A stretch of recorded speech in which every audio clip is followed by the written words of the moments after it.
Nous avons parlé du voile.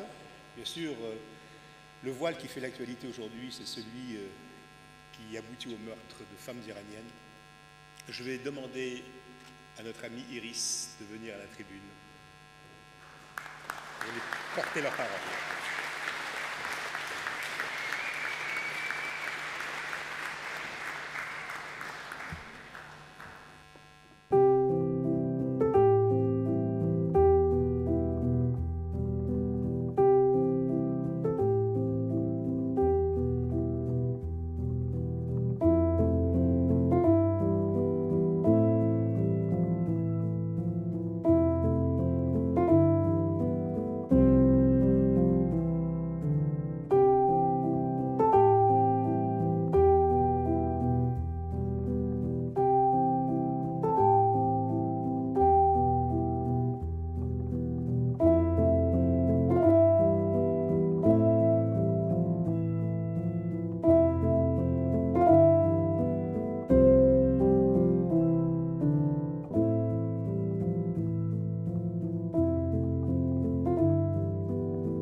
Monsieur le Président, Monsieur le Premier ministre, Mesdames et Messieurs les ministres, Madame la maire, Mesdames et Messieurs, je viens devant vous ce soir pour vous dire quelques mots de l'Iran et du combat de sa jeunesse.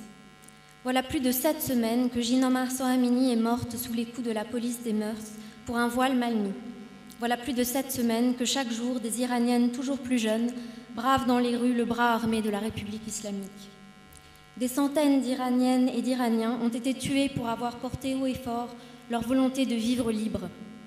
Certains estiment à 14 000 le nombre d'arrestations. Parmi les personnes arrêtées, des journalistes, des artistes, des sportifs. Avant-hier, 227 des 290 membres de l'Assemblée iranienne ont demandé au chef du système judiciaire de procéder le plus rapidement possible à l'exécution des protestataires condamnés pour faits de guerre.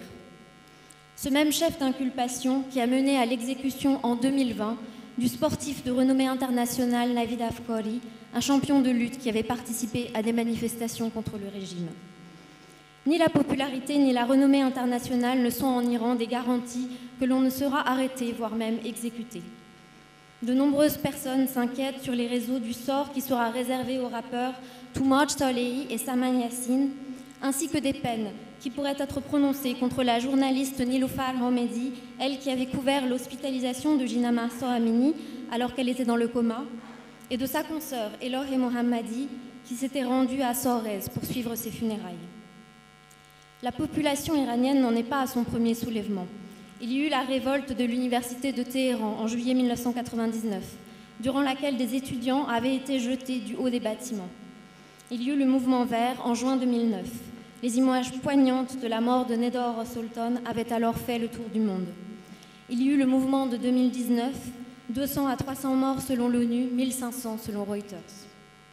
Régulièrement, dans cette prison à ciel ouvert qu'est devenue l'Iran de la République islamique, des jeunes, âgés d'une vingtaine d'années pour la plupart, ont perdu la vie parce qu'ils aspiraient à vivre libres, ne pouvant se résoudre à vivre sous ce régime alors même qu'ils n'en ont connu aucun autre. Jamais en 43 ans, les protestations n'ont duré aussi longtemps que cette fois-ci. Elles n'ont jamais eu une telle étendue géographique, un maillage si fin touchant même de toutes petites villes. Quand on sait ce dont la République islamique est capable, on ne peut suivre ce qui se passe en Iran que dans un mélange d'espoir et d'inquiétude, de désir et de gravité. Le courage infini de cette jeunesse, cette résistance admirable nous oblige. On me demande souvent ce que l'on peut faire pour les aider. D'abord et avant tout, relayer les images et les informations qui nous parviennent, nous faire leur porte-voix aussi fort et aussi loin que possible. Mais que faire d'autre? Que faire de nos humanités connectées? Dire les noms de tous ceux qui étaient trop vivants pour continuer à se taire, s'émouvoir de les voir danser et faire de leurs éclats de rire le carburant de nos combats. Ces derniers temps, comme après les attentats, des voix se multiplient, nous incitant à une certaine prudence. Il ne faudrait pas, nous dit-on, et je cite, que leur lutte soit décontextualisée au profit du renforcement de l'islamophobie locale. D'autres encore invitent à s'inspirer des événements en Iran pour renouer ici avec le sens de la révolte.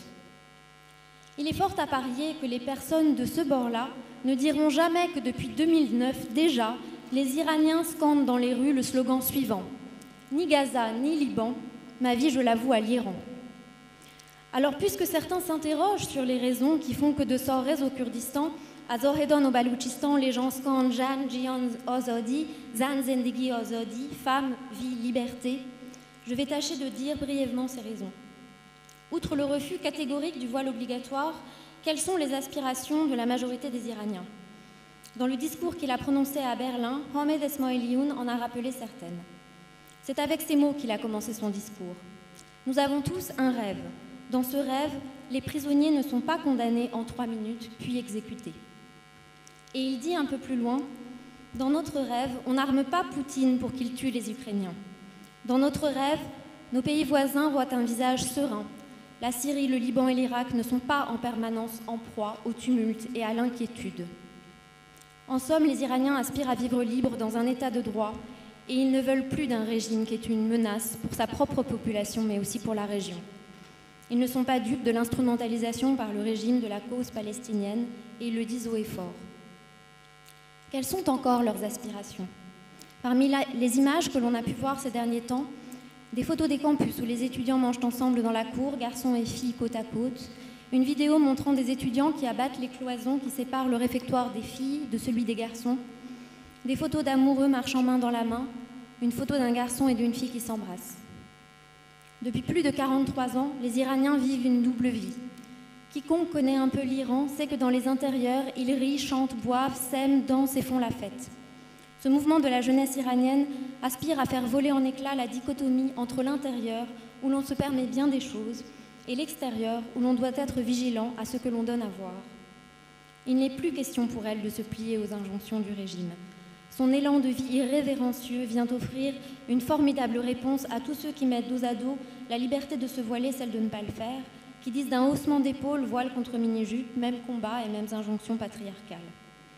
S'il est évident que la question du voile ne se pose pas dans les mêmes termes en Iran et en France, s'il n'est pas question de demander l'interdiction du voile dans l'espace public, on est tout de même en droit de se demander ce que signifie le voile. Un instrument qui réduit le corps des femmes à l'état d'objet du désir masculin auquel il doit se soustraire, un instrument de réification du corps des femmes qui ne pourrait être qu'objet de désir, de tentation des hommes déresponsabilisés de leurs pulsions irréfragables. Les femmes qui se soustrairaient au voile ne seraient donc que des viles tentatrices. En un mot, il est le marqueur du fait que l'on retire à la femme la possibilité d'être un sujet libre de son désir, ce que ne fait certainement pas la mini-jupe. Et si la jeunesse iranienne voulait faire voler en éclats l'impossibilité d'avoir une intimité? Du dernier film de Jafar Panahi, qui sortira bientôt sur les écrans, au poème d'Ahmad Shamlou, écrit dès juillet 1979, les artistes ont régulièrement dit cette impasse. Et je cite le début du poème de Shamlou, qui porte pour titre « En cette impasse ». On vient sentir ta bouche que tu n'aies dit « je t'aime ». On vient sentir ton cœur. Quelle étrange époque vivons-nous, ma toute gracieuse. Avec pour seules armes leur immense courage et leur soif de liberté, les femmes iraniennes disent un peu partout dans le pays, cheveux au vent et tête nue, « Nous ne voulons pas de la République islamique, nous n'en voulons pas ». Puisse-t-elle obtenir gain de cause et puissions-nous chérir ici notre modèle laïque émancipateur que l'on nous envie tant et auquel de très nombreuses personnes de par le monde aspirent ardemment. Nos acquis sont leur quête. Ne laissons personne les malmener, ils sont beaucoup trop précieux.